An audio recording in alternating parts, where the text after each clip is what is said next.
Bienvenidas y bienvenidos a Mujeres en el Derecho, Caminos de Éxito, el podcast de Iberian Lawyer y Women in a Legal World, donde conversamos con mujeres líderes en el sector jurídico que están cambiando y liderando el mundo de la abogacía y jurídico.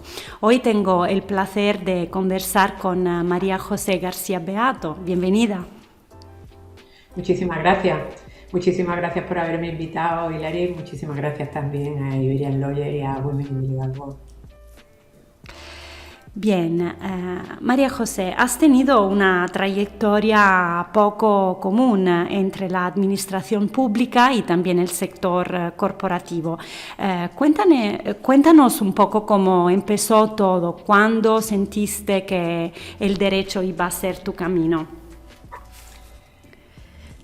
Como supongo que casi todo en la vida, no creo que haya un momento concreto en que decidiera que el derecho iba a ser mi camino.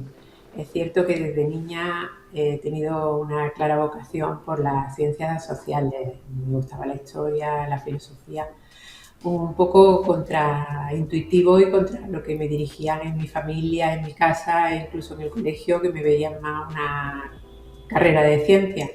Pero yo desde siempre tuve claro que me gustaban las letras. Creo que a la carrera de Derecho llegué más por casualidad que por una vocación clara. Sabía que me gustaban las ciencias sociales, tenía una inquietud desde muy joven por intentar transformar las cosas, por cambiar las reglas en determinados ámbitos, y eso pues me llevó al Derecho. La decisión más trascendental en mi vida seguramente fue cuando acabé la carrera de Derecho y decidí presentarme a las oposiciones de abogado del Estado, prepararla y presentarme. Lo decidí también por una cuestión familiar y de orientación. En mi familia hay un predominio claro de la presencia femenina, hay muchas mujeres y con ya trayectorias profesionales relevantes, y en algún momento alguna de ellas, que para mí ha sido un referente, me dijo que las oposiciones era el único sistema para una mujer, aún en aquel tiempo, que ya consideraban más adelantado, en que una vez que la sacara nadie iba a discutir quién era y que me iba a permitir desarrollar mi carrera profesional de una forma más clara, sin encontrarme obstáculos añadidos en esa carrera, que seguía siendo más difícil para una mujer que para un hombre. Y eso hice. Y una vez que saqué las oposiciones, pues claramente me definí por el mundo del derecho, por el mundo jurídico, y ahí he desarrollado casi toda mi carrera profesional. Has pasado por la administración pública, la banca y hoy también los consejos de administración. ¿Hubo algún momento en el que cambió tu forma de entender el papel del jurista? Me pasa un poco lo mismo, no creo que haya un momento. Te puedo ir contando cómo ha ido evolucionando mi visión del papel del jurista y mi propio conocimiento del derecho y de la aplicación del mismo. La administración pública, cuando accedí como abogada del Estado, me permitió aprender derecho de forma concienzuda, profunda, y ejercerlo en temas muy relevantes. Yo creo que es una de las ventajas que tiene la oposición. Desde muy joven tienes en tus manos temas jurídicos complejos que te permiten desarrollar tu capacidad de una forma evidente. Me dio, yo creo, las herramientas técnicas que luego me han permitido desarrollar mi carrera profesional en otros ámbitos. En la administración pública estuve muchos años de abogado del Estado en muchos destinos y tuve la oportunidad de aprender temas muy diversos, unos que ahora me están haciendo mucha falta, como son todos los referentes a las tecnologías, las comunicaciones. Y de ahí pasé a una fase en la misma administración pública, pero más política, porque tuve la oportunidad de trabajar en el Ministerio de Justicia en puestos que son considerados políticos. Eso me dio otra visión del derecho. La política, aunque sea muy denostada, creo que tiene muchas virtudes, y una de ellas es que, si te lo tomas en serio y quieres trabajar en ello, te da los instrumentos para saber que cuando consideras que una cosa se puede hacer mejor, puedes cambiarla, puedes hacer nuevas normas, puedes intentar regular de otra manera, y creo que eso fue una gran experiencia que me dio otra visión distinta del derecho. De esa vida más política, fui subsecretaria de Justicia, y por eso era la posibilidad de cambiar las normas y tener esos instrumentos en mis manos. decidí dar un cambio muy importante en mi vida personal y profesional, que fue el cambio a la vida privada, a una compañía privada en el sector financiero. Ahí tuve otra visión del derecho, que es el derecho puesto al servicio del cumplimiento de unos objetivos claros que van dirigidos a accionistas, clientes, empleados y la sociedad en general, y que te obliga a buscar soluciones, a dar visiones prácticas, a encontrar caminos que, aun cuando no sean tan evidentes, son los más eficaces. Aprender que con el derecho se pueden conseguir muchos resultados y las distintas interpretaciones te pueden permitir grandes éxitos o grandes fracasos. Y por último, he tenido el privilegio de poder ser miembro de consejos de administración en empresas relevantes y de muy distintos sectores, y también te da una nueva visión del derecho, una visión de futuro, una visión más estratégica, ¿no? De planteamiento general de cómo se pueden orientar las cosas para que el futuro sea mejor, para que las decisiones sean las mejores posibles, de acuerdo con la legalidad claramente, pero buscando una orientación futura, en general futura, también del día a día, pero mucho más orientado a lo que nos viene, ¿no? Y yo creo que esas 4 perspectivas son las que me han conformado como abogada, como a mí no me gusta llamarme a mí misma jurista, pero como persona que se dedica al derecho, y lo considero un privilegio. Y todos estos entornos de los que has hablado tienen algo en común, que son tradicionalmente muy masculinos. ¿En qué momento sentiste más esto, si lo sentiste y cómo lo gestionaste? Son tradicionalmente masculinos, no puedo negarlo. Seguramente también hay que distinguir, ¿no? La administración pública, por eso que hablaba antes de la igualdad, el mérito y la capacidad. Desde que yo aprobé las oposiciones ya había muchas mujeres ejerciendo sus funciones, y también a lo largo de la carrera profesional, pues las reglas del ascenso, de la obtención de resultados están más claras, y la prueba es que hay muchísimas mujeres ahora mismo en puestos relevantes de la administración pública y ya desde hace mucho tiempo. Las compañías privadas son diferentes. Las compañías privadas y el sector financiero es un sector tradicionalmente masculino.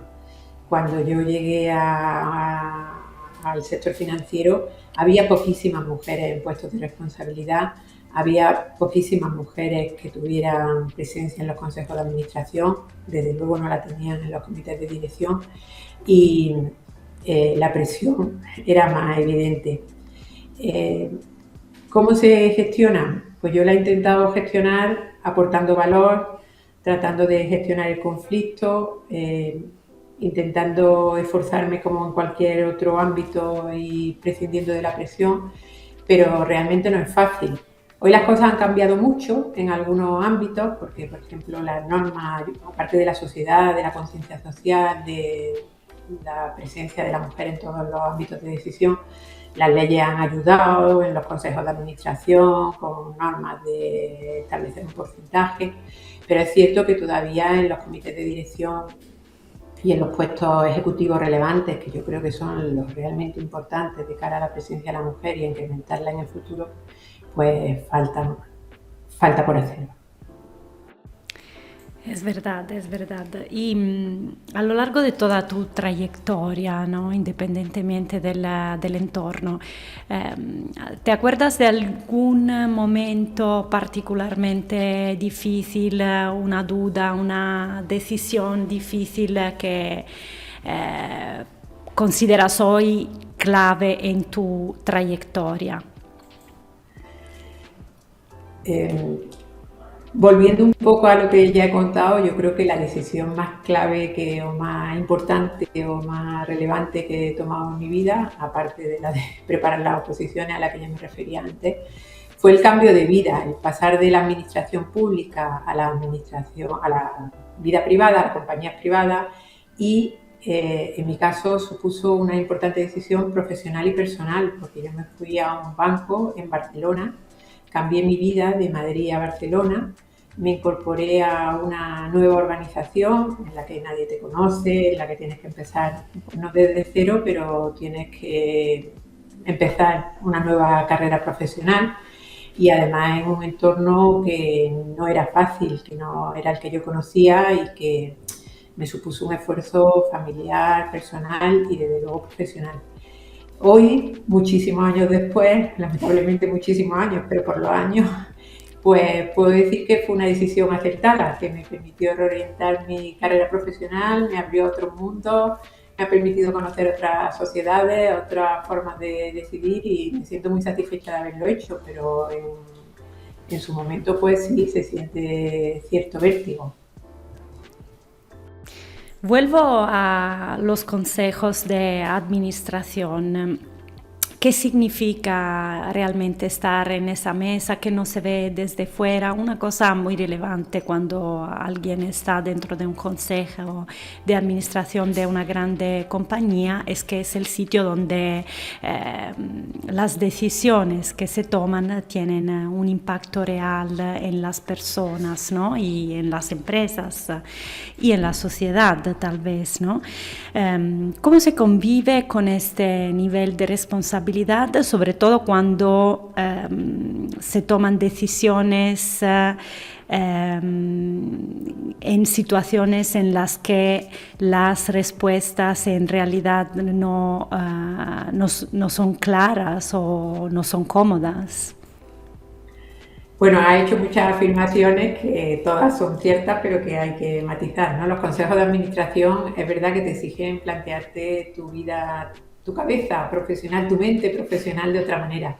Tienes que, en primer lugar, es un privilegio en el sentido de que tienes la posibilidad de conocer la empresa o la compañía de que se trate y la estrategia desde un lugar que no es fácil, que estás viéndolo en su totalidad, que estás viendo cómo se relacionan unas decisiones con otras y qué impacto pueden tener en el futuro.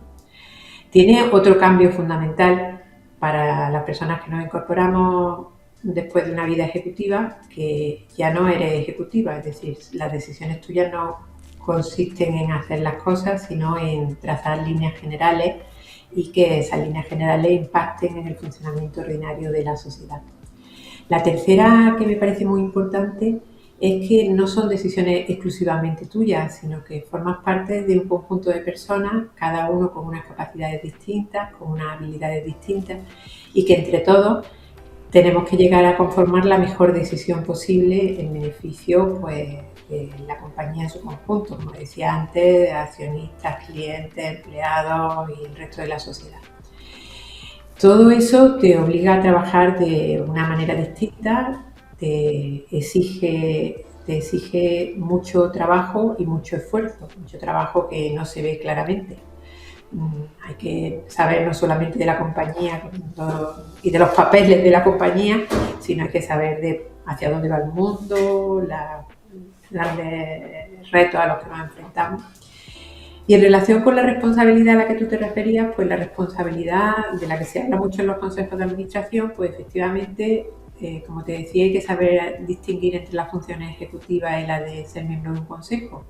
Tú asumes la responsabilidad y seguramente no tienes los instrumentos para ejecutar las decisiones, pero hay que trabajar, y yo siempre me lo planteo así, como en todos los ámbitos de la vida, pensando que trabajas de la mejor manera posible, que está intentándolo hacer de acuerdo con la legalidad, cumpliendo con todos los principios, respondiendo a todas las necesidades, que busca un objetivo final, que es el beneficio de todos, y que la responsabilidad está ahí, pero que ni te puede paralizar, ni te puede frenar, ni puede suponer un obstáculo en tu día a día. Es simplemente un hecho que si estás trabajando bien, esa responsabilidad en su sentido negativo no surge, y en el sentido positivo pues forma parte del día a día de tu función.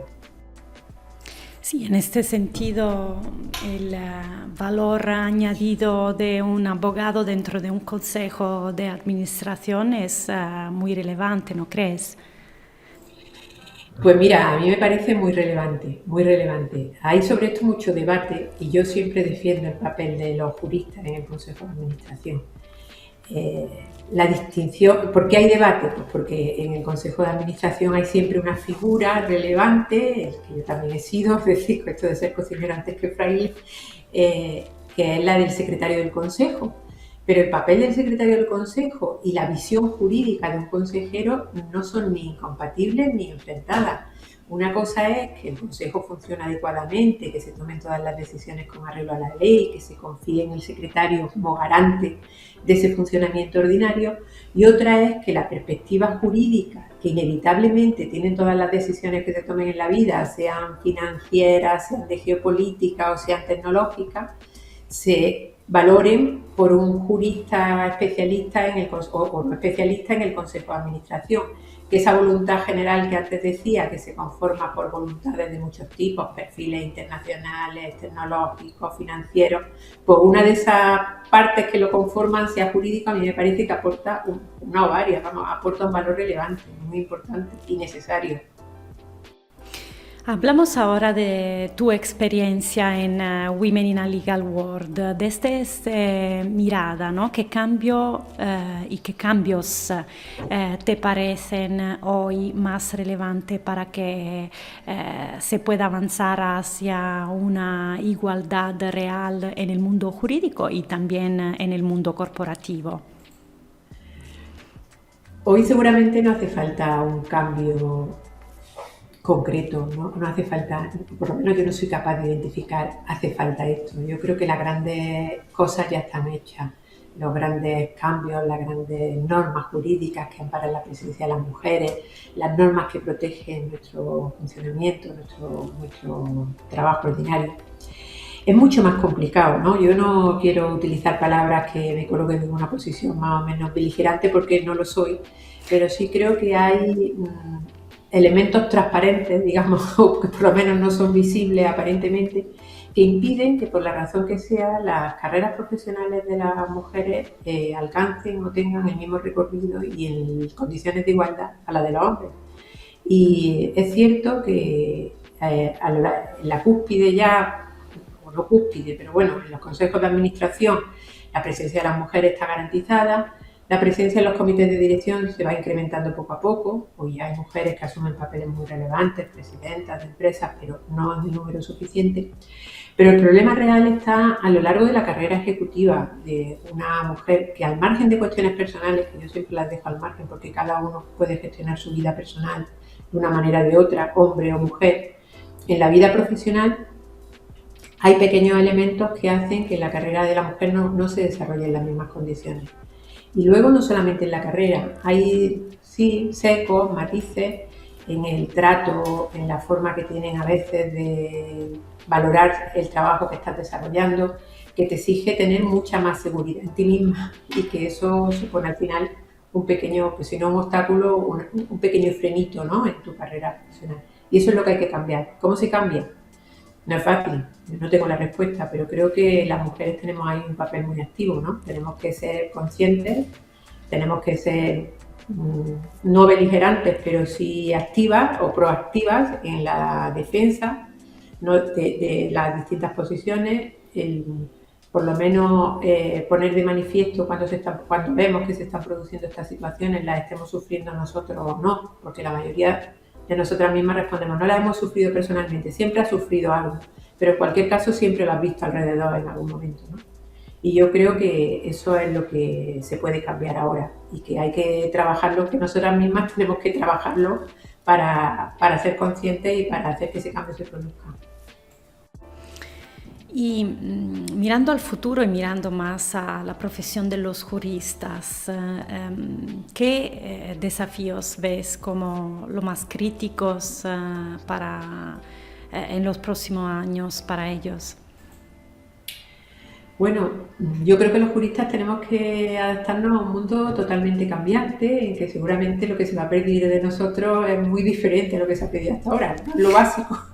Pero yo creo que el mundo, la geopolítica va a formar parte de un cambio o va a producir o es consecuencia de un cambio en el mundo que no sabemos todavía cómo se desarrollará, en que el papel de los juristas va a volver a ser básico en la regulación de unos principios generales hasta de convivencia, en que es necesario que todos también tengamos esa proactividad y esa reflexión profunda.